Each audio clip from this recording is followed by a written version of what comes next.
my YouTube family, and thanks for stopping by.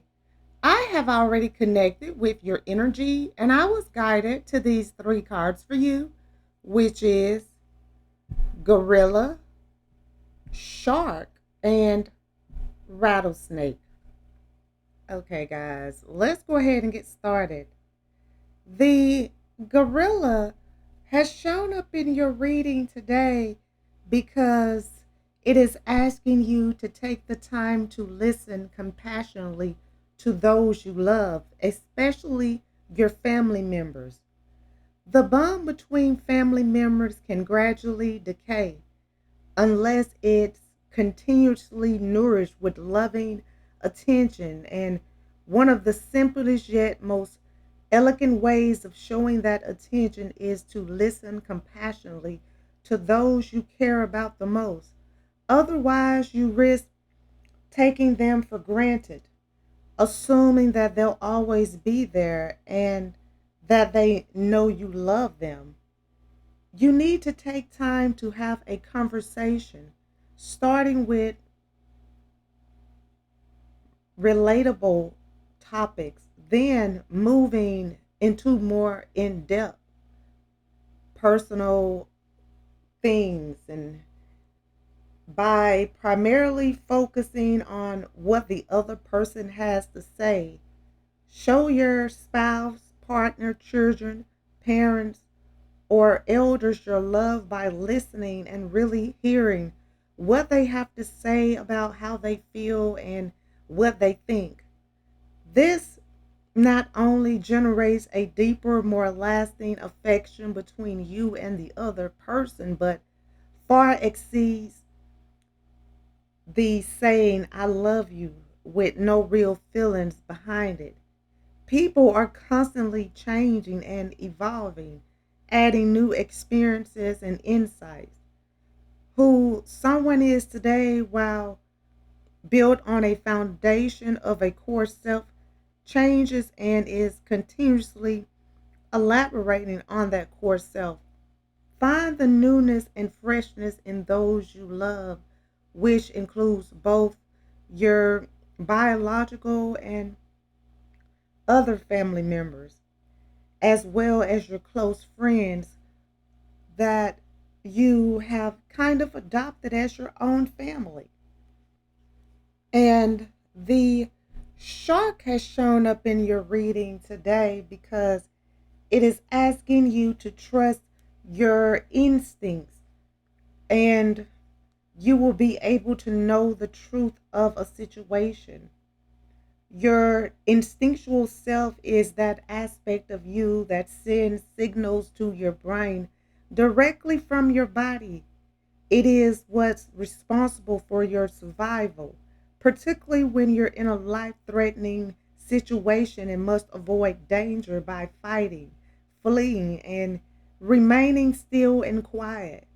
Your instincts dictates which choice most likely ensures your safety, and it's much more than intellect, and it is what connects humans with all other animals.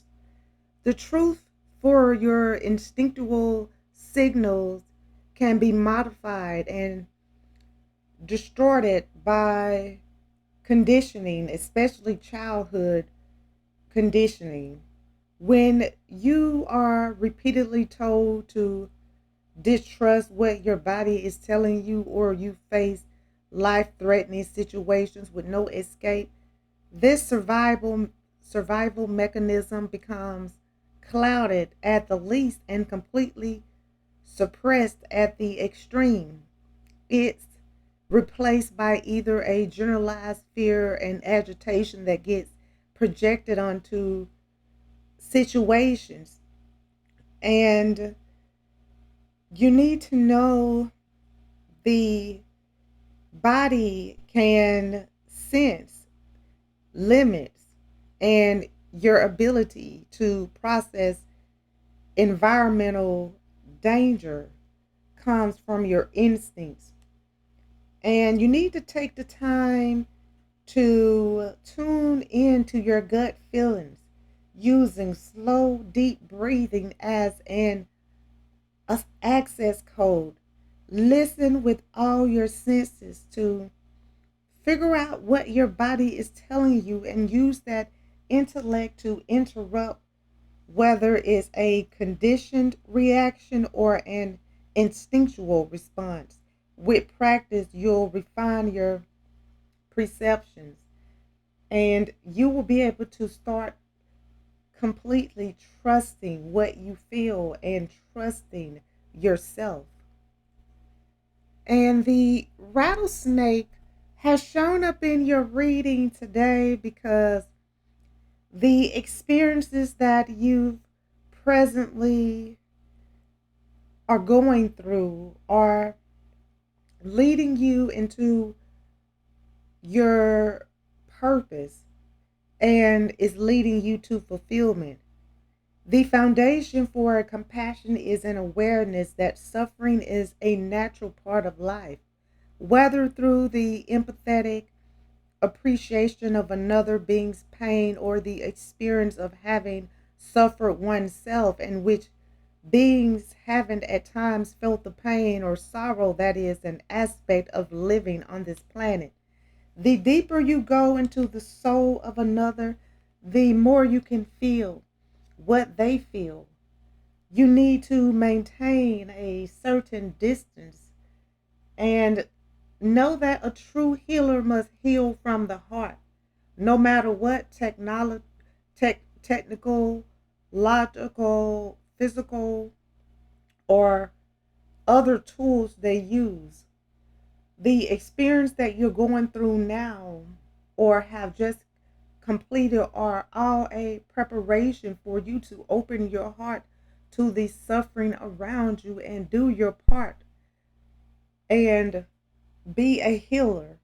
You'll find that you're incredibly good at it.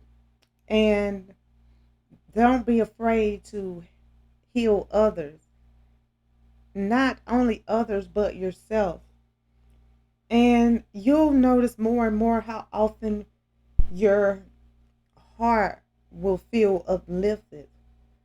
This is the power of spirit working through you. Allow it to guide you in whatever the focus of your healing is, whether simply placing a hand on the shoulder of a friend or more extinctive and direct involving yourself in another's life to help them overcome what they're dealing with. And know that there is going to be renewal in your life very soon. Okay, guys, I'm going to go ahead and end this reading. I would like to thank you again for stopping by and allowing me to connect with you. I hope that this reading has provided the insight that you were seeking. If this reading resonates, please feel free to like, comment, share, and subscribe so that you can receive notifications when I post your new reading. And if you would like to become a member of my channel or make a donation to my channel, the link is in the description and it will be greatly appreciated. Well, until next time, goodbye, my lovelies.